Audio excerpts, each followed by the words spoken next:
పాలకుర్తిలో స్థానిక సంస్థల పోరు రసవంతరంగా కొనసాగుతోంది. స్థానిక సంస్థల పోరుకు సంబంధించి రాయపర్తి మండలంలో బీఆర్ఎస్ పార్టీ పరిస్థితి ఎట్లుంది, ఎన్ని గెలిపించుకోగలుగుతారు, ఒకసారి మాట్లాడే ప్రయత్నం చేద్దాం. శ్రీనివాస్ రెడ్డి గారు నమస్కారం. రాయపర్తి మండల ఎట్లుంది ఇక్కడ పార్టీ పరిస్థితి? 100కు 80% మేము మొత్తం గెలవబోతున్నాం. ఎక్కడ చూసినా కానీ బీఆర్ఎస్ ప్రభంజనం ఇస్తుంది. కాకుంటే అక్కడక్కడ వచ్చేసి కొద్దిగా మనకు క్యాండిడేట్లను బెదిరియడం కానీ, లోకల్ క్యాండిడేట్లు బెదిరియడం కానీ, మీకు ఇండ్లు రావు, బిల్లులు ఆగుతాయని చెప్పి ప్రలోభాలు పెట్టడం కానీ, పథకాలు రావని భయపెట్టేయడం కానీ, భయభ్రాంతులకు గురి చేయడం కానీ జరుగుతుంది.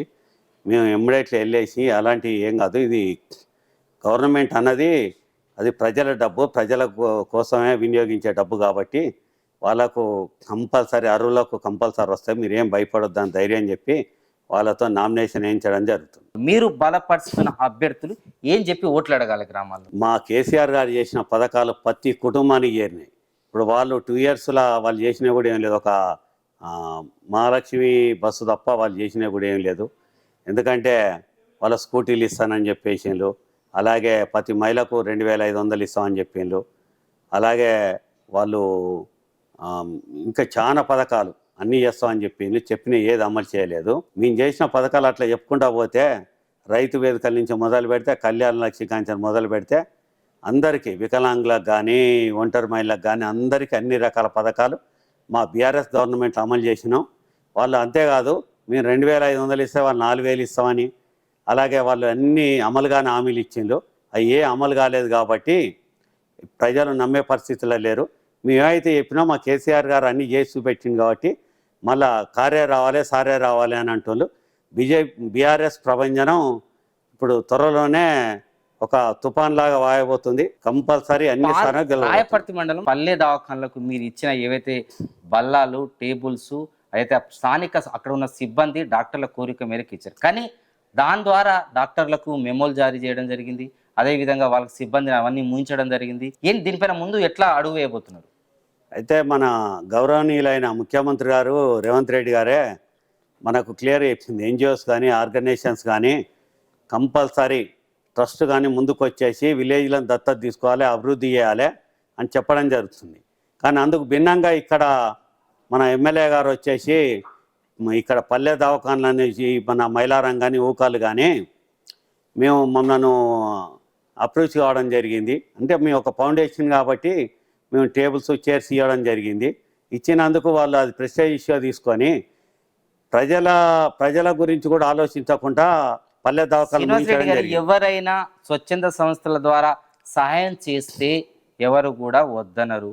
అది ప్రజలకు అవసరమైన పల్లె దవాఖానకు ఇచ్చిన మీరు, కానీ అక్కడ ఏదో ఒక వైఫల్యమో, లోపమో, మీరేదైనా సొంతగా లాపడం ఏదో ఒక విషయం ఉంది దాంట్లో.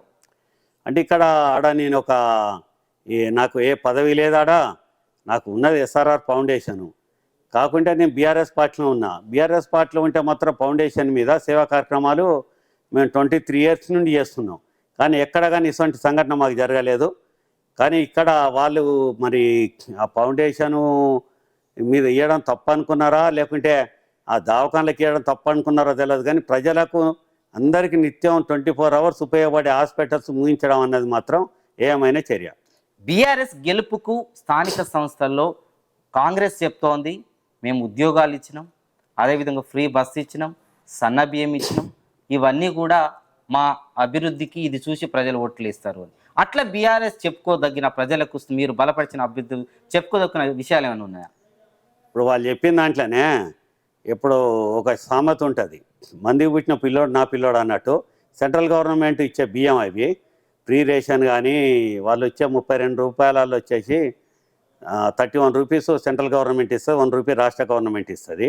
మేము చెప్పుకోవడానికి ప్రతి ఒక్క కుటుంబానికి మా దగ్గర అన్ని రకాల ప్రతి కుటుంబానికి కూడా లబ్ధి చేయింది, ప్రతి ఒక్కరి కుటుంబానికి కూడా న్యాయం జరిగింది. బీఆర్ఎస్ బలం ఏంటి మీరు ఇంతగా చెప్తున్నారు? ఇప్పుడు మీరు పవర్లో లేరు, ఎందుకు నమ్మాలి మిమ్మల్ని ప్రజలు?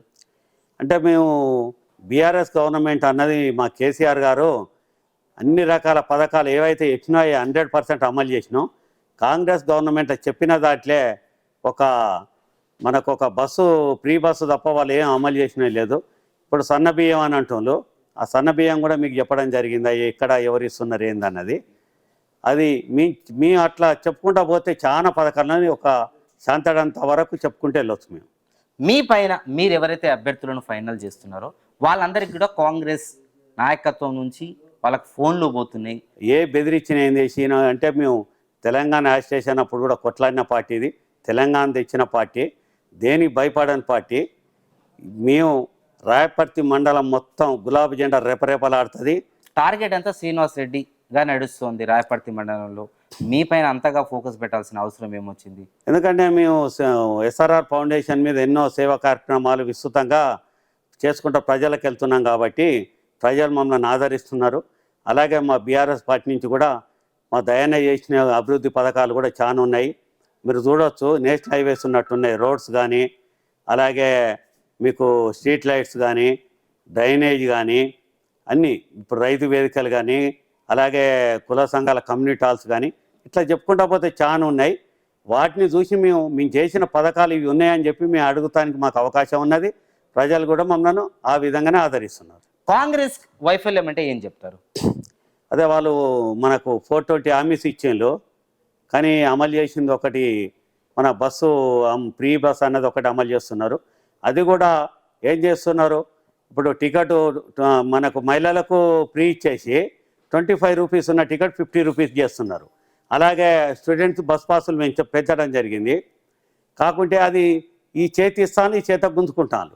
ఇప్పుడు ఆ ఫ్రీ ఎట్లా అవుతుంది? 25 రూపీస్ 50 రూపీస్ అయినప్పుడు ఇద్దరిది అది ఫ్రీ అన్నట్టు కాదు కదా, అది టికెట్ ఇచ్చిన. కాంగ్రెస్ అంటే సన్న బియ్యం కనిపిస్తోంది అంటున్నారు, అదే విధంగా ఫ్రీ బస్ కనిపిస్తున్నట్టు, నిరుద్యోగులకు ఉద్యోగాలు ఇచ్చిన అది కనిపిస్తున్నట్టు.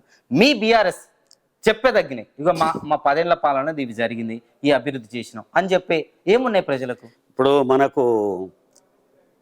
మనకు వరప్రదాయం లాంటి మన కాళేశ్వరం ప్రాజెక్టు ప్రపంచాన్నే లిఫ్ట్ ఇరిగేషన్ ప్రాజెక్ట్ అది. దానివల్ల ఇవాళ అన్ని పచ్చడి పొలాలు పారుతున్నాయి. దానివల్ల గ్రావెల్ లెవెల్ కూడా మనకు వాటరు మనకు ఇది వస్తుందంటే కారణం కూడా కాళేశ్వరం ప్రాజెక్టే. అలాంటి పెద్ద ప్రాజెక్టు ప్రపంచాన్నే అంత పెద్ద ప్రాజెక్ట్ ఎవరు కట్టలేదు. అలాంటి ప్రాజెక్టు కట్టడం కాకుండా పథకాలు కూడా అమలు చేయడం కాకుండా కుల వృత్తులకు కూడా గొర్రెలు కానీ బర్రెలు కానీ ఎవరికి అవసరం ఉన్నా వాళ్ళకు అందించిన పథకాలు అట్లా చెప్పుకుంటా పోతే మేము లెక్కలేని పథకాలు చేసిన మా కేసీఆర్ గారు. మేము ధైర్యంగా మేము చెప్పుకోవచ్చు, మేము ఓట్లాడుకోవచ్చు. ఝాన్సీ రెడ్డి టార్గెట్ శ్రీనివాస్ రెడ్డి చేసినట్టు కనిపిస్తుంది రాయపర్తి మండలంలో. ఈ రసవంతరమైన పోరు నడవబోతోంది. ఇప్పుడు మా టార్గెట్ ఒకటే, మేము 100% మేము స్థానిక సంస్థలకు గెలవాలనుకుంటున్నాం. ఒక ఝాన్సీ రెడ్డి గారు ఇంకోరునో, శ్రీనివాస్ రెడ్డి గారు మీకు తెలియకుండానే మిమ్మల్ని చుట్టూ ముట్టేస్తున్నారు, దీన్ని ఎట్లా ఎదుర్కొంటారు? మేము తెలంగాణ యాజిటేషన్ అప్పుడు సావు బతుకుల మధ్య కొట్లాడి కూడా జైలుకి పోయి వచ్చిన వాళ్ళం. మాకు వ్యూహం మాకుంటుంది. కంపల్సరీ మమ్మల్ని చుట్టుముట్టినా కానీ ఆ మార్గాల కాకుండా ఇంకో మార్గాల ఛేదించుకుంటా పోతాం. కానీ భయపడే ముచ్చటే లేదు. చివరి అభ్యర్థులు ఉంటారా బరిలో? 100% ఉంటారు. ఎందుకంటే తెలంగాణ పార్టీ కేసీఆర్ నిర్మించిన పార్టీ. కంపల్సరీ మా భయం అన్నది మా బ్లడ్లోనే లేదు. మేము బరాబర్ ఉంటాం, బరిగీసి కొట్లాడతాం, సీట్లన్నీ గెలుస్తాం. ఈ ఓటర్లకు ఏం విజ్ఞప్తి చేస్తారు? ప్రజలందరూ స్వచ్ఛందంగా వచ్చేసి మీరు ఎవ్వరికి భయపడవలసిన అవసరం లేదు, క్యాండిడేట్లు కూడా ఎవరికి భయపడవలసిన అవసరం లేదు. నిర్భయంగా వచ్చేసి ప్రజలు అధిక సంఖ్యలో వచ్చి ఓట్లు వేయాలి. ఎందుకంటే మీరు వేసే ఓటు మీ తలరాతను మారుస్తుంది కాబట్టి ప్రజలందరూ పాల్గొని ఓట్లు వేసేసి అక్కడ కరెక్ట్ పర్సన్స్ అనే ఓటు వేసే మీ ఓటు అనే ఆయుధంతో ఇక్కడ మనం, ఎందుకంటే గ్రామం అన్నది వచ్చేసి దేశానికి ఫస్ట్ సిటిజన్ కాబట్టి ఈ గ్రామ పంచాయతీలో మంచి క్యాండిడేట్లను ఎన్నుకోవాలి. మేము కూడా మంచి క్యాండిడేట్లను పెడుతున్నాం. ఎలాంటి వాళ్ళ మీద అవినీతి ఆరోపణలు లేని క్యాండిడేట్లను పెడుతున్నాం.